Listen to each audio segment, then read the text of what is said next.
Assalomu alaykum ijtimoiy tarmoq kuzatuvchilari. Bugungi sanamiz 2025-yil 15-aprel kuniga ko'chatlarimiz mana shu holatda. Shaftoli ko'chatlarimiz mana 1,5 qarich, salkam 2 qarich bo'lib qolgan. 35 sm atrofida 15-aprel sanasiga mana yon shox chiqargan. 5 kun, 10 kun o'tkazib, mana shu yon shoxlarni olamiz. Hop. Serbiya qora g'aynili ko'chatimiz mana 40 sm bo'lgan. 2 qarichdan ozgina o'tgan. Bunda ham yon shoxlar chiqishni boshlagan. 5 kun, 10 kun atrofida shu yon shoxlarni olamiz. Mana bu gilos ko'chatlarimiz. Gilos ko'chatlarimiz ham 30 sm atrofida. Noki ko'chatlarimiz 40 sm. Mana ko'rishingiz mumkin, 2 qarich bo'lgan. Bodom ko'chatlarimiz ham xuddi shunda 30 sm atrofida.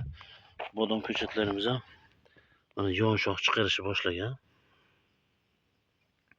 Shu yon shoxlarni 5 kun, 10 kun o'tkazib olamiz. Hozir olsa ham bo'ladi.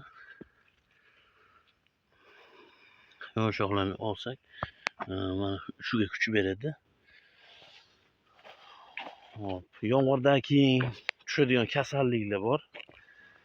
Shaftoli ko'chatlariga mana bargi g'ujana bo'lib qoladi. Kasalliklar. Yomg'irdan keyin har xil kasalliklar tushadi. Qurt qumursqalar, shira, shunga o'xshash har xil kasalliklar tushadi. Shu bugun shu kasalliklarga qarshi kurashamiz. Hop, gilosimizga ham kasallik kelibdi. Qora bit tushgan gilos ko'chatimizga. Mana qora bit. Shunga qarshi nima dori qilish kerak hozir ko'rsataman. Mana kasallikni ko'rdingizmi? Gilosga tushgan kasallik mana qora bit.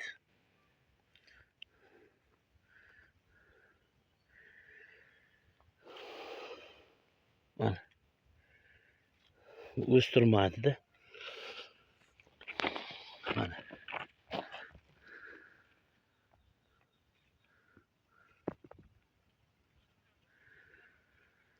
shu kasalliklarga qarshi mana ruchnoy apparatimizda hozir dorini sepamiz.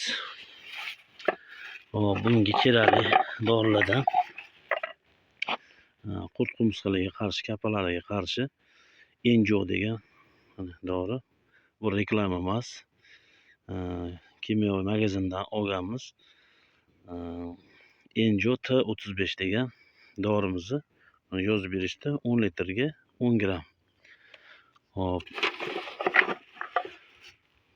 Qurtlarga qarshi Superfos bor ekan. Agro Gold Plus Superfos. Shu doridan 10 litrga 10 gram yozib berishdi. O 100 ml bo'ladi. Kimyoviy magazinlardan so'rasani berishadi. Hovlida daraxtlarga ham sepib qo'ysa yaxshi bo'ladi. Mana qurt qumursqalarga qarshi. Hop, bunga qo'shimcha qilgan tarzda bunga qo'shimchasiga rotor o'z nomi bilan kuchaytirgich deb nomlanadi. Mana shu ildizga beradi-da.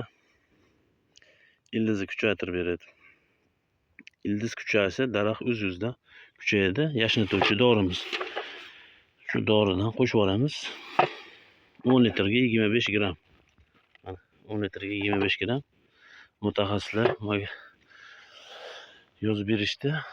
Shu dorilardan sepamiz, xudo xolasa. Mana shu qora bitlarga qarshi sepamiz. Mana yomg'irdan keyin shunaqangi har xil kasalliklar tushadi. Buni oldini olish kerak. Yo'qsa ko'chat avji bo'lmaydi. Mana shaftoli ko'chatlarimiz yaxshi hozirgi holatda. Lekin zaharni sepib qo'yaramiz, ziyon qilmaydi. Kasallikni oldini olgan bo'lamiz. Shaftoli ko'chatlarimiz mana 15-may sanasiga 40 cm, 35 cm bo'lgan mana.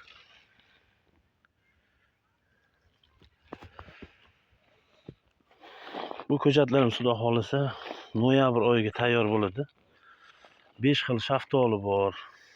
Mana bu chekkada bixi bor mana, Samarqand bixi. Biximiz ham o'zi mana 30-35 cm bo'lgan. Hammasini potskasini qilib yo'vaylardan xalos qilganmiz. Noyabr oyiga tayyor bo'ladi. 5 xil shaftoli, oq oylari, yozgisi, kuzgisi, anjir shaftoli, qizil oylar, nektarin, sariq oylardan hayvon qilib bo'lganmiz. Limonki nok bor mana. Noklarimiz ham juda chiroyli bo'ldi. Mana Ozarbayjon bodom,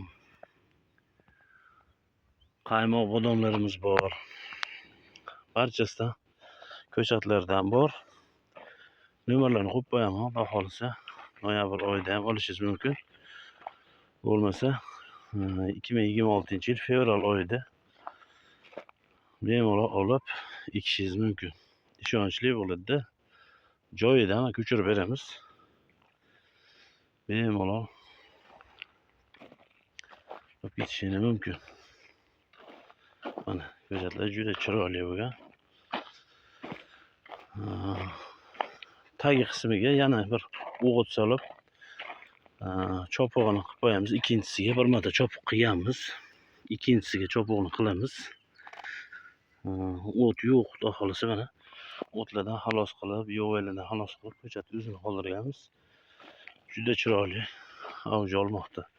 Kasalliklarga qarshi zaharni sepib qo'ysak, yana avji tezlashib, mana yashnatuvchi dori bilan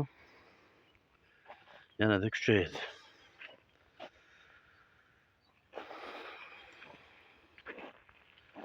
Kimgadir foydali bo'lgan bo'lsa, layklardan bosib qo'llab-quvvatlab turasizlar.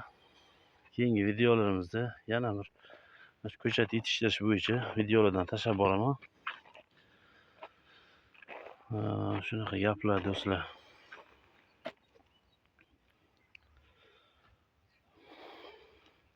Bu dorimizni hovlidagi daraxtlarga ham barchasiga sepishingiz mumkin. Yashnatuvchidan qurt-qumursqalarga sepish kerak. Shu yomg'irdan keyin sepish kerak. Yomg'ir tingandan keyin har xil kasalliklar keladi. Shunga qarshi kurashamiz. Albatta sepish kerak. Foydasi bo'lsa bo'ladiki, ziyon bo'lmaydi. Shunaqa do'stlar. Sog' bo'linglar, salomat bo'linglar.